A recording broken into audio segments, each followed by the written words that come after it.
పాలు స్టవ్ మీద పెడితే వెంటనే ఇలా ఇరిగిపోతే ఎలా అనిపిస్తుంది చెప్పండి? ఈ ప్యాకెట్ పాలు సరిగ్గా పాయిశ్చరైజేషన్ చేసి ప్యాకెట్ చేయరా, లేదంటే స్టోర్ చేయడం సరిగ్గా చేయరా, ఎక్స్పైర్డ్ అయిపోయిన పాలు అమ్ముతారా తెలియదు, కానీ ఇలా విరిగిపోతాయి. క్యాన్స్లో తీసుకొస్తారు చూడండి, క్యాన్లో, బ్లూ క్యాన్లో, వైట్ క్యాన్లో, అలాగా వాళ్ళ దగ్గర కూడా లీటర్ 80 రూపాయలు ఉంటుంది. 80 రూపాయలు పెట్టి తీసుకున్నప్పుడు వెంటనే కాస్తే కొన్నిసార్లు ఇరిగిపోతాయి. నెక్స్ట్ డే మార్నింగ్ కానీ ఆ రోజు ఈవినింగ్ కానీ కాసామనుకోండి, అలాంటప్పుడు కూడా ఇరిగిపోతూ దట్టు ఒకలాంటి స్మెల్ వస్తాయి అన్నమాట.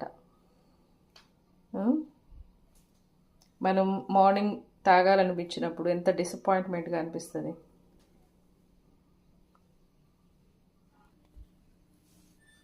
ఎప్పుడు ప్యాక్ చేశారో తెలీదు.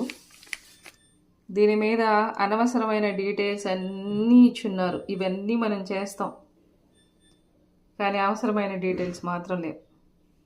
ఇవి ఎప్పుడు ప్యాక్ చేసాయో, ఎన్ని రోజులు ఉంటాయో మనం ఎలా చూసుకొనుక్కోవాలి? ఆ డీటెయిల్స్ ఇస్తే మనం తీసుకోం కదా. ఎప్పుడోనండి విరిగింది, మ్యాక్సిమం విరిగిపోతాయి అన్నమాట. రాత్రంతా నైట్ స్టోర్ చేసి బాగా నీట్గా డీప్ ఫ్రిడ్జ్లో, ఇప్పుడు ఎర్లీ మార్నింగ్ లేసి చల్లారబెట్టి సిమ్లో పెడితే ఇలా ఇరిగిపోయాయి. మీకు ఇలా చాలాసార్లు జరుగుంటుంది, నాకైతే చాలాసార్లు జరిగిందనమాట.